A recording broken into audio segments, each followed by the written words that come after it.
মানুষদেরকে কোরআন পড়াবেন না, কোরআন বোঝাবেন না, কোরআনের জন্য কান্না শিখাবেন না, কোরআনের জন্য তার হৃদয় তড়ফড় করবে না, কোরআনের হুকুমে ফজরের নামাজ জামাতে পড়বে না, কোরআনের হুকুমে তার স্ত্রীকে পর্দা করাবে না, কোরআনের হুকুমে হালাল উপার্জন শিখবে না, কোরআনের হুকুমে দুর্নীতি বন্ধ করবে না। যে সমাজের 99 জন লোক হারামে লিপ্ত, কোরআন বিরোধিতায় লিপ্ত, আপনি কোরআনের সমাজ করবেন শুধু ঢালাও গল্প দিয়ে আর মানুষের কাছে ভোট নিয়ে? এই সমাজে আপনার কাজ হলো আজকে থেকে প্রতিদিন অন্তত 10টা মানুষকে মসজিদে নেওয়া, নামাজি বানানো, প্রতিদিন কিছু মানুষকে কোরআন পড়ানো। এইভাবে যদি না করে চিল্লান আর মারামারি করেন, কিছু মানুষ মরবে, দিনের কিছুই হবে না। যে দেশে 90% মুসলমান, সে দেশে সরকার নাকি লেখা শাস্ত্র যদি মূর্তি পূজা করে, মূর্তি বানায়, বিভিন্ন জায়গায় মূর্তি প্রতিষ্ঠা করে, শিকাশি যন্ত্র প্রতিষ্ঠা করে, সরাসরি আগুন পূজা করে, কবর পূজা করে, ওই সকল গোষ্ঠী আমাদের জন্য সংবিধান রচনা করেছে। তাতে লেখা আছে প্রজাতন্ত্রের সার্বভৌমত্বের মালিক জনগণ ও জনগণের ক্ষমতার উৎস। এমন অবস্থায় আমাদের করণীয় কি? আমাদের করণীয় সবার গলায় দড়ি নিয়ে মরে যাওয়া। আপনি যা বলেছেন সব ভুয়া কথা। এদেশের 90% মুসলমান কে বলেছে আপনাকে? যে দেশের 90% লোক নামাজ পড়ে না, যে দেশের 95% লোক শিরকে লিপ্ত, সে দেশের এর চেয়ে ভালো কি হতে পারে? আমাকে একজন বলছে আপনার আবেগের নাম ইসলাম না।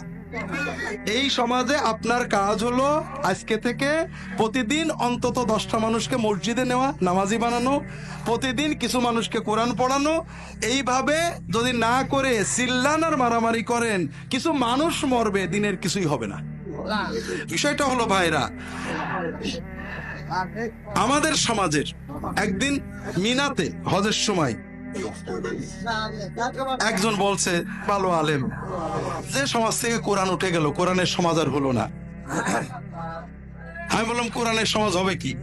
যে দেশের মানুষ 90% কোরআন পড়তে পারে না, ঠিক না বেঠিক? যে দেশের 99.999999999 জন অর্থ বোঝে না, ঠিক না বেঠিক? সেই দেশে কোরআনের সমাজ আসবে। এই কথা যে বলে, তার কি পাবনায় জায়গা হবে না আপনাদের 5 মাইলে জায়গা হবে? এখন উনি বলছেন তাহলে তো আর কোনোদিনই হবে না। তার মানে আপনি শর্টকাট চান। কিভাবে হবে? মানুষদেরকে কোরআন পড়াবেন না, কোরআন বোঝাবেন না, কোরআনের জন্য কান্না শিখাবেন না, কোরআনের জন্য তার হৃদয় তড়ফড় করবে না, কোরআনের হুকুমে ফজরের নামাজ জামাতে পড়বে না, কোরআনের হুকুমে তার স্ত্রীকে পর্দা করাবে না, কোরআনের হুকুমে হালাল উপার্জন শিখবে না, কোরআনের হুকুমে দুর্নীতি বন্ধ করবে না।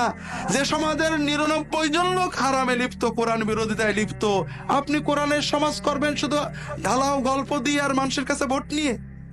কে বলেছে আপনাকে? না, এটা পথ না। একটু কষ্ট করতে হবে, দিনের দাওয়াতে বেরোতে হবে। এই সমাজে আমি যখন বাংলাদেশের বর্তমান সংবিধানে বিসমিল্লাহির রহমানির রহিম আছে, তাই না? আবার গণতন্ত্র, সমাজতন্ত্র, ধর্ম আছে না? আছে না? নেই? আমাকে একজন বললো, ভাই এতদিনে একটা অরিজিনাল বাংলাদেশি ইসলামী সংবিধান পাওয়া গেছে। কেন ভাই? বলে দেখেন, আমরা যখন চট্টগ্রাম থেকে গাড়িতে উঠি তখন কোরআন শরীফ চালাই।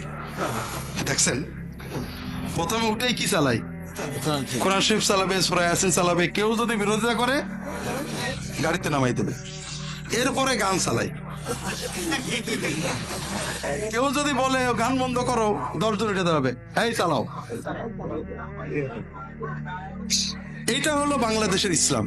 এই যে 90% ইসলাম লেগেছেন না, এই 90% এইরকম। এদেশে ঠিক এইরকম সংবিধানই থাকবে যতদিন না আপনার মতের 90% বানাবেন।